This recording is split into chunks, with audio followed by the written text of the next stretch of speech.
Hello, everyone, and welcome to this session of Inspiring Women Transforming Science, a virtual event by the Rosalind Franklin Society that highlights successes and spotlights critical change makers. I'm Uduak Thomas, Senior Editor at JAN, and it is my privilege to be your host for this University Leadership and Opportunities session.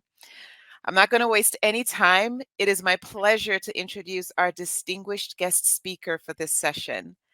Dr. Wesley Harris is a professor of aeronautics and astronautics and head of Newhouse Residence Hall at the Massachusetts Institute of Technology. He's also served as head of MIT's Department of Aeronautics and Astronautics, as associate provost for faculty equity. And before joining MIT, he worked as the associate administrator for aeronautics, responsible for all programs, facilities, and personnel in aeronautics at NASA, as vice president and chief administrative officer of the University of Tennessee Space Institute, and as dean of the School of Engineering and professor of mechanical engineering at the University of Connecticut. His list of accomplishments does not stop there. He's also served as chair and member of various boards and committees of the National Research Council, the National Science Foundation, the U.S. Army Science Board, University Space Research Association, and several state governments. He's also served on the committees of the American Institute of Aeronautics and Astronautics, the American Helicopter Society, and the National Technical Institute. And in addition to that, he has served as an advisor to colleges, universities, and institutes. Dr. Harris is also a prolific researcher with interests in unsteady aerodynamics, aeroacoustics, rarefied gas dynamics, hypersonics, sustainment of capital assets, and chaos in sickle cell disease. And he has made seminal contributions in each of those research fields. Now, if those accomplishments weren't impressive enough, Dr. Harris is also the current vice president of the National Academy of Engineering, and he's an elected fellow of several associations for engineering achievements, engineering education, management, and advancing cultural diversity. Dr. Harris, we are so pleased to have you here with us. Thank you for joining us. We're going to get things started with a brief talk from you, and then you and I will have a brief discussion. So, with that, the floor is all yours. Um, Good morning, and thank you for the opportunity to have a chat to sort of dissect my world line. How did I arrive at this point, and what role has mentors, in particular, played in enabling me to understand science, to contribute to science and engineering, and to transfer some of the fundamental pillars of advancement that I learned, absorbed along my journey. I'd like to start with Richmond, Virginia, 100 miles or so south of the nation's capital. Um, I was born and reared in Richmond, Virginia. Virginia, and Richmond in particular, has had a very prominent role in the history of the U.S. In addition to being the capital of the state of Virginia, it was also the first capital of the Confederacy. And it has a long history related to that. As a high school student, at the conclusion or during my junior year, I was taking high school physics. Um, the instructor, the teacher, the mentor, the spark was an African American woman by the name of Eloise Bowes Washington. Eloise Bowes Washington was every ounce, every gram, a Southern black woman in appearance, in intensity, in sharpness, in mercy.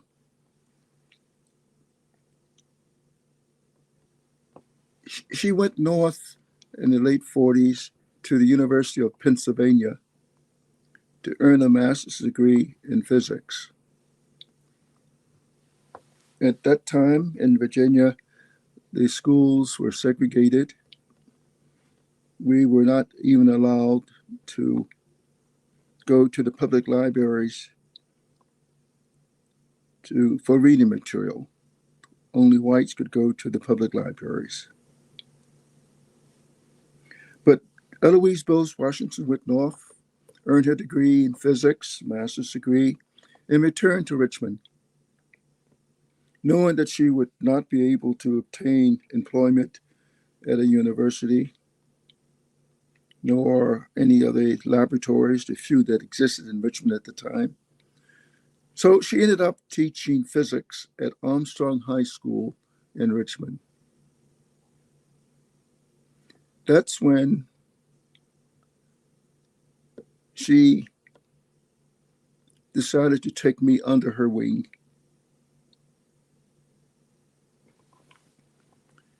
And we built a cloud chamber to investigate the collision of particles with water droplets. We started with a clean sheet of paper. We built the chamber. We bought our dry ice. We produced the clouds. We took the dials from a watch in order to generate the particles. We actually observed and photographed the collision of those particles with water droplets. We developed a poster. We took our project to the Black High School Science Fair in Virginia. The project won first place in that competition.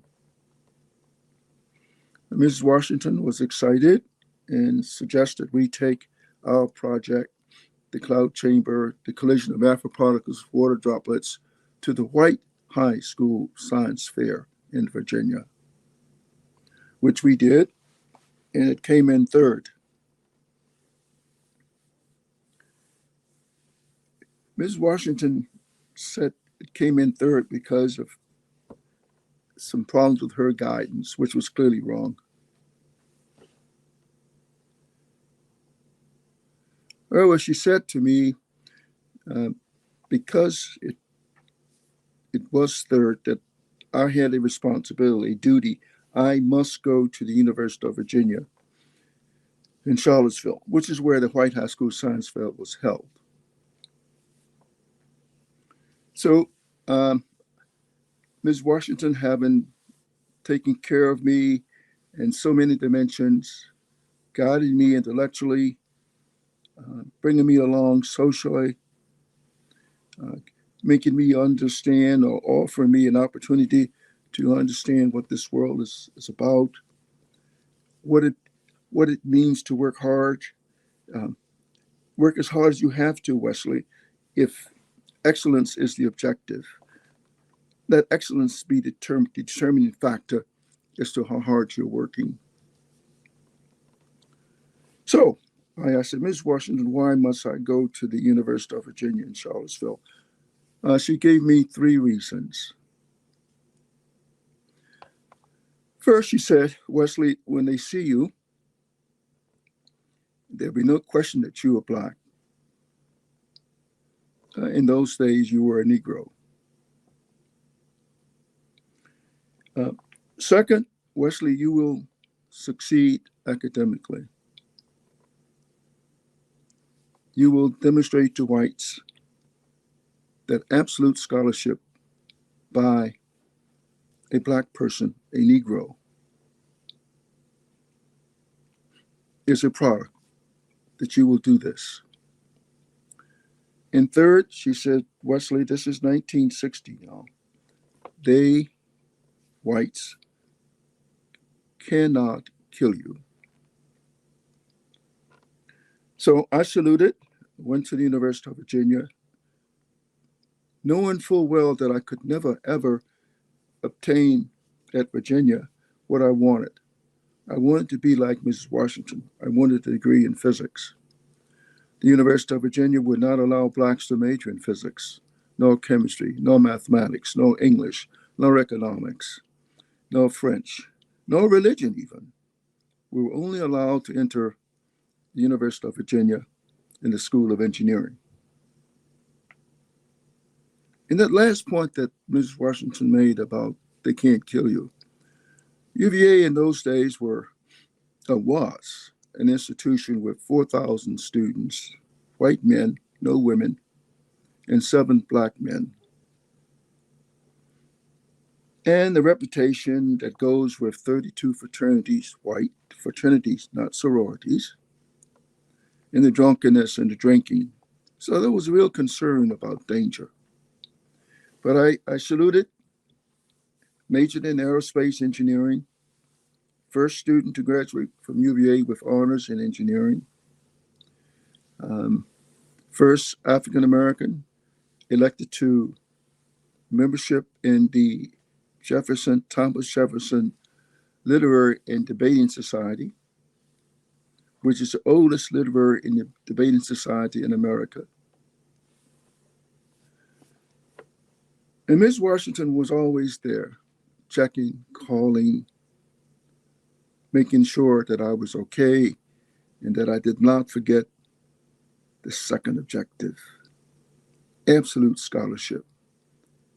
Excellence is the objective. You work as hard as you need to be in order to obtain that goal of excellence. So the profoundness of Eloise Bowes Washington, the confidence, the belief, the stimulation, the wholesomeness, the foundation that she provided has been the rock upon which I stand even today. Another important part of Eloise Bowes Washington was the idea of giving and sharing.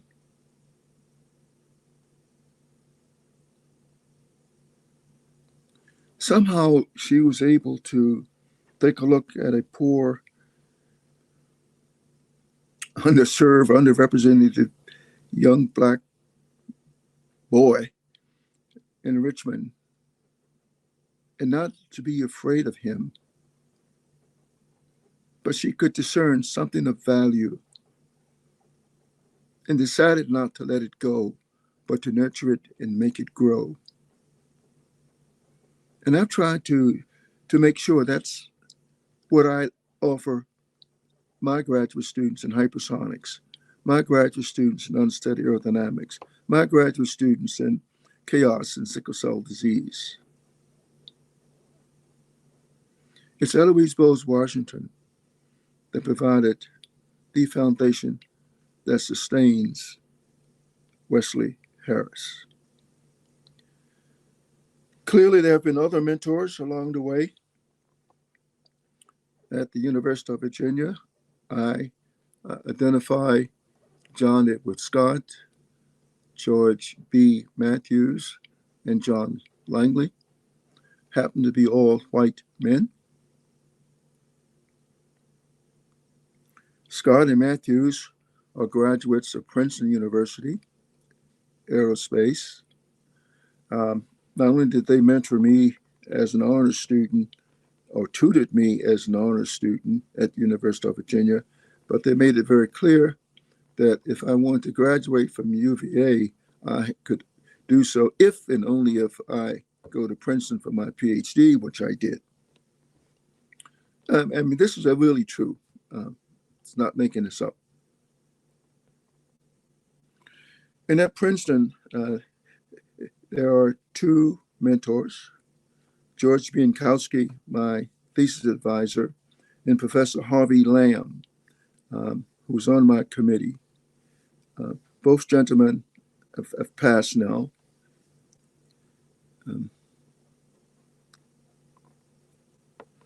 George Wieninkowski said to me, Wesley, you're at Princeton.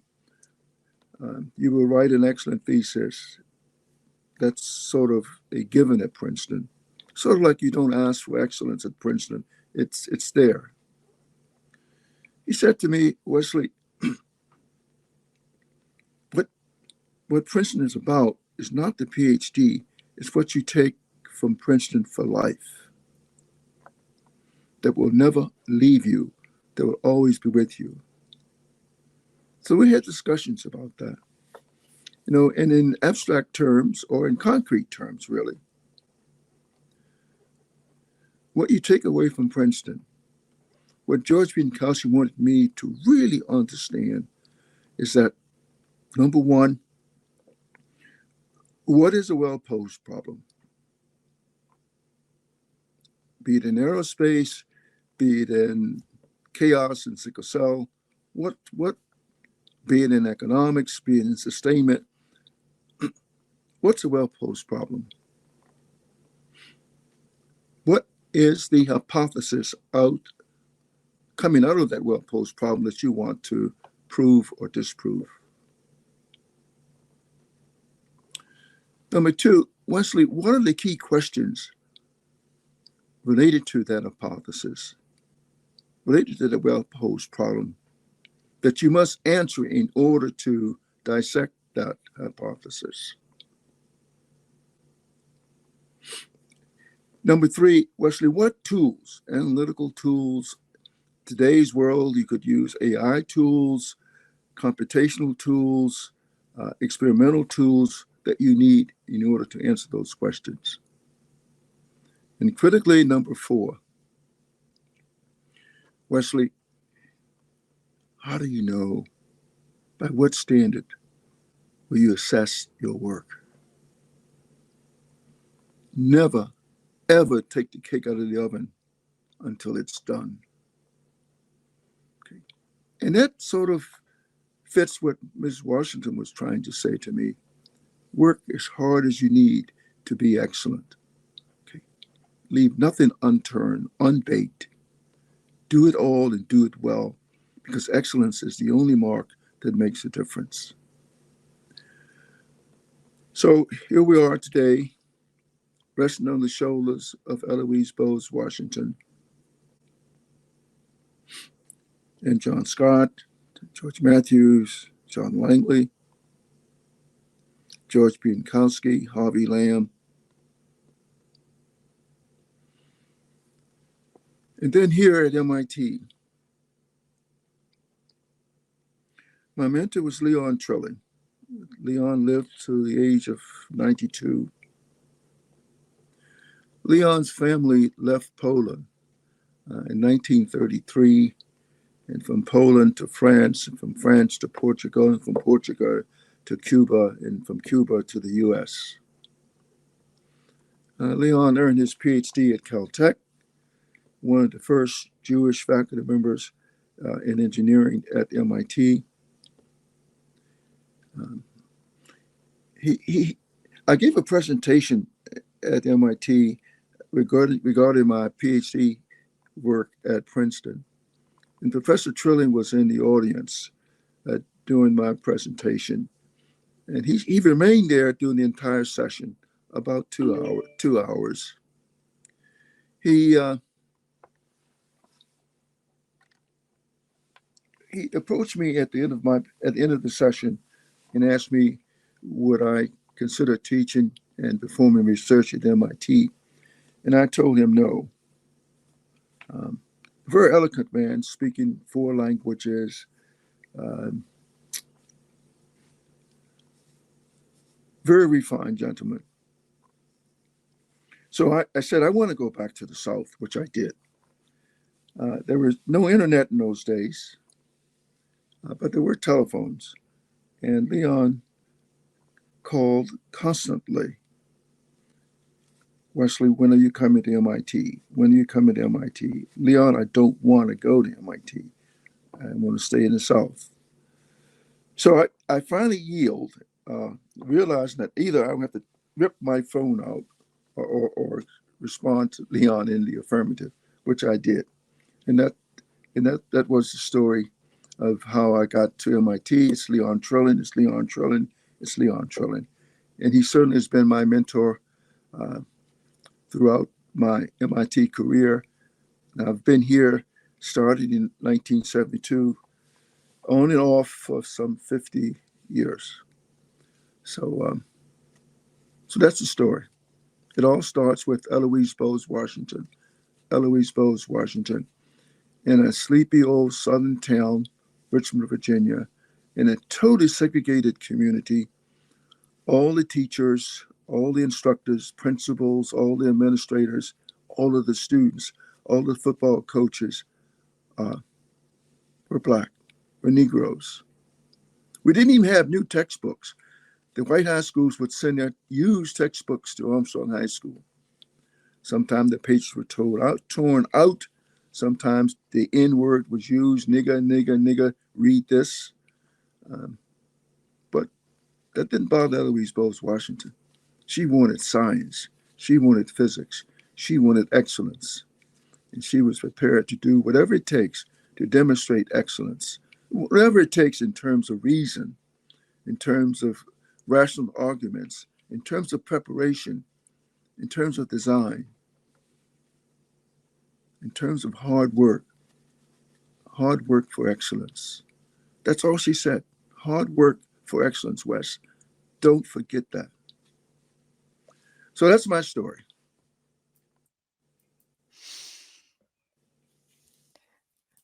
Wesley, thank you so much for sharing your story with us. You have an incredible story, have had an incredible career, and obviously are paving the way for others to aspire to and reach the same excellence that you have done in your life. I'm truly, truly inspired. Thank you.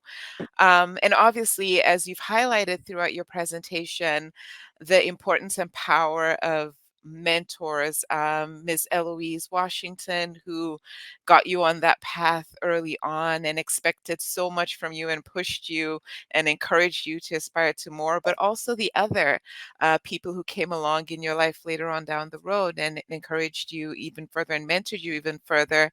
Um, and I imagine that some of our audience listening are thinking, how can I get mentors that similarly encourage and inspire me to reach for the stars and achieve excellence in my own career? So I was wondering, do you have any advice or recommendations, particularly for women and minorities in science and STEM fields, who are looking for those mentors and who do want to achieve excellence? How could they go about building and connecting with potential mentors and building those relationships? Yeah. When I reflect on Eloise Bowes, my relationship with Eloise Bowes Washington, with John Scott and George Matthews and Bienkowski and Leon Trilling and others, I come to the power balance. Mrs. Washington maintained this superior position, as did Scott and Matthews and Longley and Bienkowski and Lamb and Trilling. So I said to my graduate students that I'm working with in hypersonics, it is Wes Harris's responsibility to reach out to each of those students. Wes Harris must believe that he is given an opportunity to develop talent, that he has the experience and maybe the wisdom to identify that talent, sometimes when it's not even obvious. But every graduate student, every undergraduate student that I am able to engage with, I look for an opportunity to serve that student. That's what Ms. Washington did. So it's not incumbent upon the student so much as it is the mentor. The mentor must, because of the power balance, be able and willing to reach out to those who are offered to him or her just by their presence. Because you're here at MIT, there's something within you, within your background, that's worthy, that deserves my time, my attention, my ability to bond with you. To build scholarship, yes. But as George Bienkowski said, ideas and concepts for life. So thank you so much. So you've been at MIT for several years and have accomplished a lot there. Even though you said you were somewhat of a reluctant recruit in the beginning. But I was wondering if you could talk a little bit about what MIT is doing in terms of both supporting and mentoring women and minorities in STEM. Are there specific initiatives or projects or efforts to sort of build up both women and minorities in science? The answer is absolutely yes. And when I began my career here in August of 1972, Jerry Wiesner was the president. A man named Paul Gray at the time was in the Department of Electrical Engineering and Computer Science.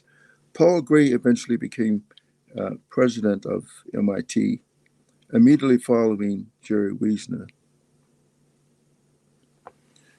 So we're coming out of the Vietnam era. Now, this is 72, thereabouts, and or in the midst of the Vietnam era. And the undergraduate population of women, undergraduate students, that was maybe 5%. It was Paul Gray who made a decision to change that, including removal of the dean of admissions, bringing in a different person. Today, um, the population of women undergraduates is about 50%, maybe even 51%.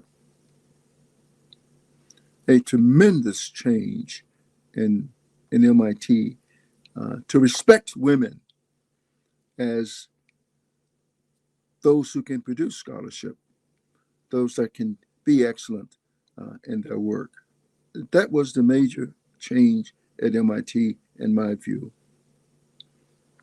Nancy Hopkins and other white faculty members certainly made the case, uh, documented the research uh, locally as to what role the few white women faculty members played in their respective departments. And it was Chuck Vest, as president, who took that report and moved forward with it. And we do have now a growing body of women faculty members, in particular, white women faculty members. I believe that that spirit is continuing, along with the growth of white women faculty members. Uh, Faculty of color have also grown by leaps and bounds since 1972, where we had at that point maybe five. I think we now have 60 across the five schools that we have here at MIT. So there's been significant change in that regard. The undergraduate population of Hispanic or Latino uh, students have grown and is continuing to grow. The undergraduate population of African Americans has stagnated and is rather flat. Um, and that's those trends I don't want to try to explain. I simply present the data as it exists.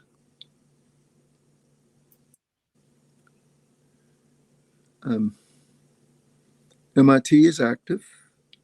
MIT presents itself as an institution that believes in the value of inclusiveness and diversity in terms of getting the very best from all possible resources to make a better world. Um, that's a part of what we are and how we tend to operate here at MIT. There are people There are organizations, there are resources in place to advance that idea from the vice provost level all the way down to uh, each department, some 20 odd departments, having a diversity officer that's a paid employee to advance the idea of getting the very best that the world has to offer in terms of um, having an impact in developing a better world. Wonderful, thank you. I wanted to talk a little bit about your accomplishments. I just reading through your list of accomplishments and the research areas that you've done a lot of work in. There's so much, such a rich and storied career. I was wondering if there were particular accomplishments, maybe one or two, from your career that you would like to highlight that you are most proud of. Yes, the first one is aeroacoustics. Um,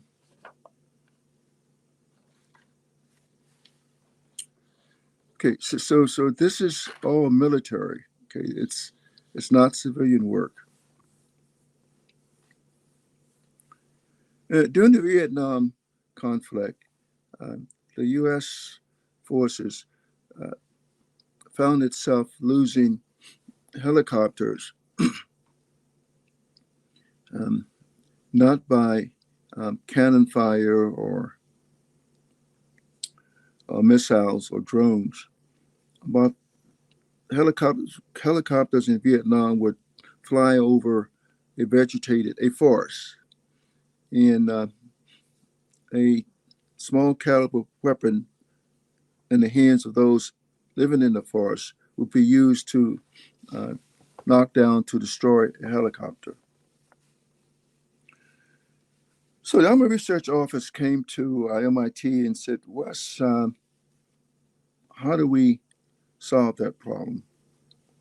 And the problem, again, this is Biankowski now, the problem was noise, aeroacoustics.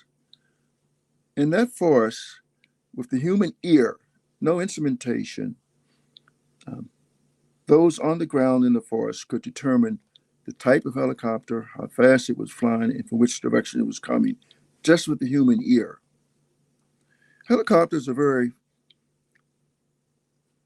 unstable devices if you lose the tail rotor.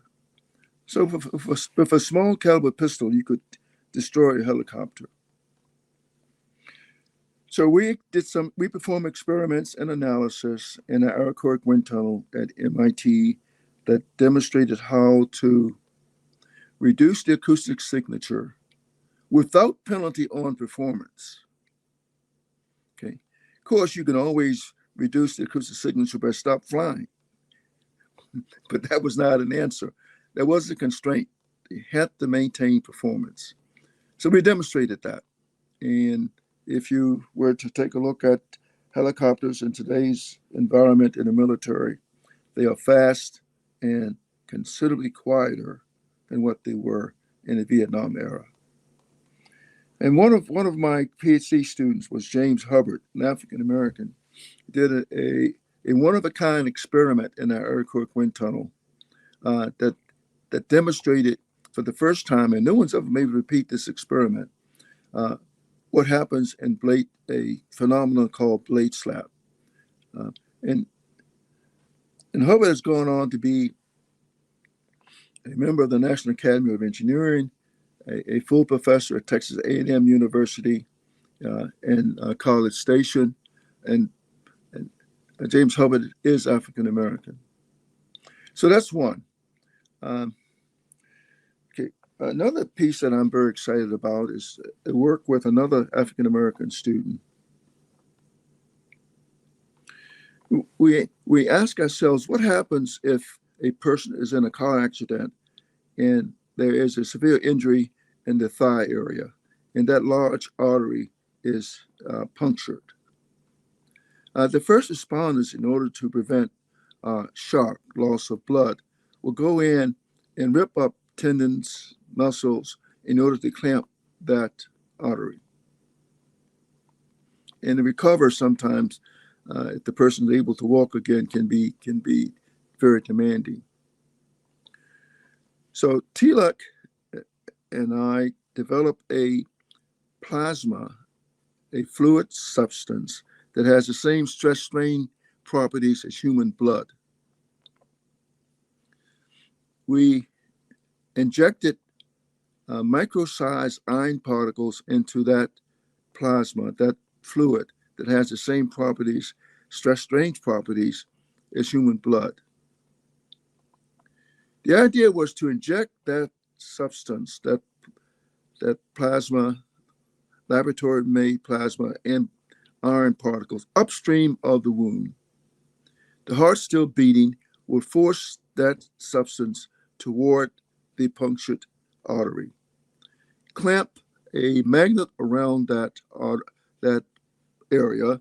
The magnet will attract those iron particles, form a gate, and stop the hemorrhaging without ever destroying or breaking or severing the muscles and tendons. And it can do it in significantly less time. So we tried this. We worked with our doctors and colleagues over at Mass General Hospital. We have demonstrated the success of this process with small animals. We now want to go forward with uh, dogs, with pigs, with larger animals, and then, if we are pleased, we will attempt it with humans. So those are the two extremes: Yeah. one military and one in the bio uh, area. So fascinating. Thank you so much. I'd be really interested to see how things progress with the second research projects that you described with the clamp, and hopefully that really works out. That sounds incredibly interesting and amazing. Um, Thank you so much, Dr. Harris, for being here with us today. That brings us to the end of our session. And I want to say once again, thank you so much for being here and for sharing your journey with us, sharing your research and all the work that you're doing. Thank you very much, Dr. Harris. I appreciate you. You're welcome. All the best.